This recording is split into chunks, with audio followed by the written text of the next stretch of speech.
Hi everyone, welcome to Beekeeping While Black. Today I just wanted to show how I designed my logo on Canva for my um, new business called Crater Street Foods. And so for this, I really love the logo, or not the logo, the label that I made for my jars. So I'm really going to keep with that color palette and inspiration. And so right here, I'm just, speeding through because I don't think you want to see all 20 minutes of this video. So I'm going through and I just start duplicating all the bees, and I just started moving them, putting them in different shapes and sizes, and just being able to get it placed. I really want that kind of eclectic look to it, and so making them all in different sizes, and so that's pretty much what I'm doing. Not a hard thing to do, but just kind of tedious, especially when you're kind of detail oriented like I am, so therefore I do get a little particular at times about this stuff, and so it can sometimes be a little annoying to be so type A when you have to do tasks like this. But anyway, it keeps going. I really love the color palette that I have. It is mint. It's actually, the bees are actually in an ivory color and not white itself. It actually goes a lot better.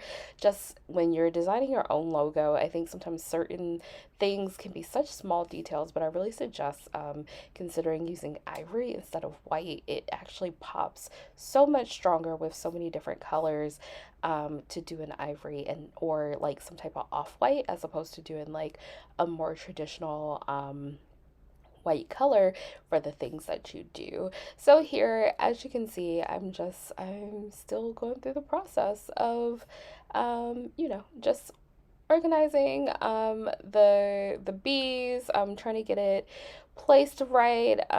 Again, this is just a tedious task, and I'm gonna keep going with these. Okay, so boom, finally at this point, I am finishing up all of the um, bees and just getting them arranged. And then there, I just duplicated it and then deleted all of them in the duplication, because I am a huge fan that even if I have a sense of what I want to do, I will make so many different templates just to try out things. There's a good chance that most of the stuff that I do will not actually work out, but I think it's just good for the creative process to just explore what the possibilities are. So that's what I did.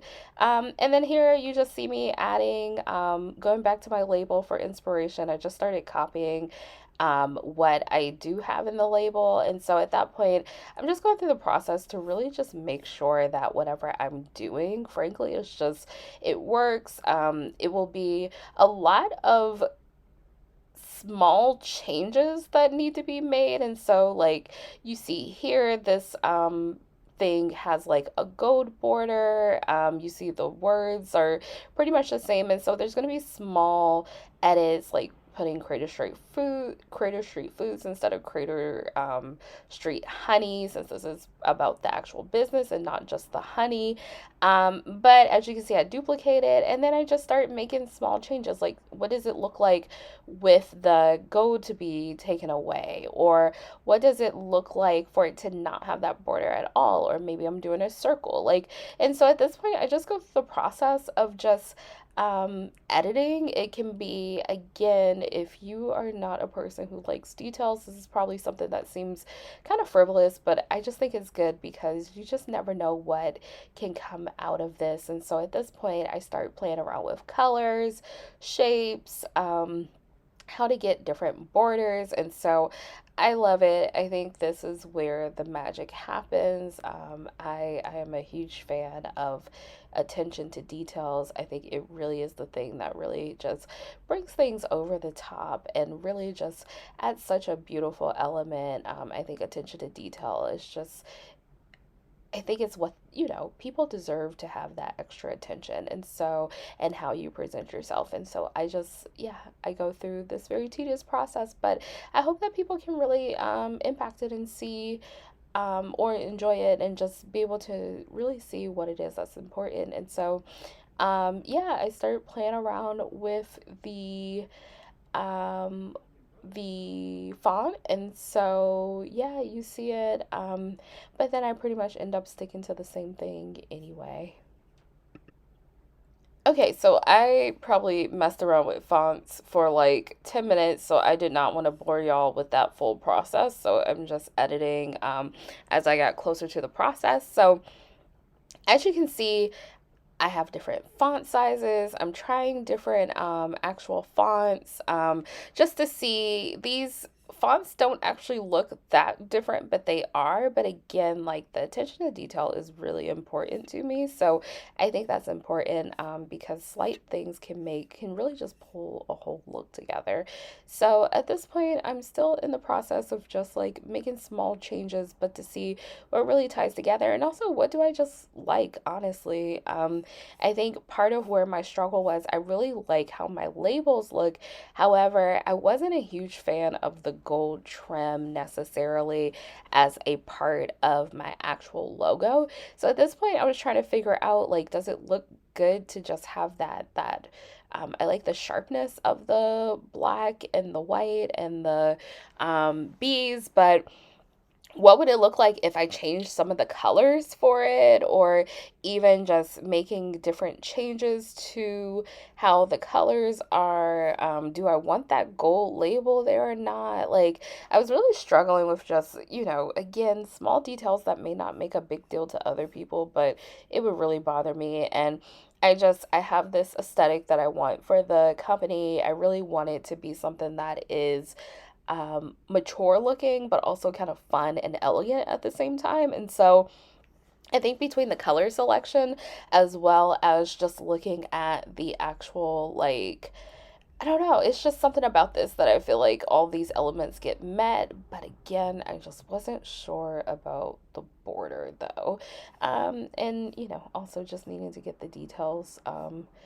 Fleshed out, like spacing and different things like that. And so at this point, I'm starting to, hone in on what I like or don't like. But part of this process is frankly just me needing to play around to see what is it that I actually like. And so at this point, I start actually like downloading it just so that I can actually see like what do the graphics actually look like for the stuff that I'm doing. And so this is the potential graphics that I have. I decided that I would probably try to shop it around with some people to kind of get a sense of what people are liking based on the ones that I'm, pretty decent on.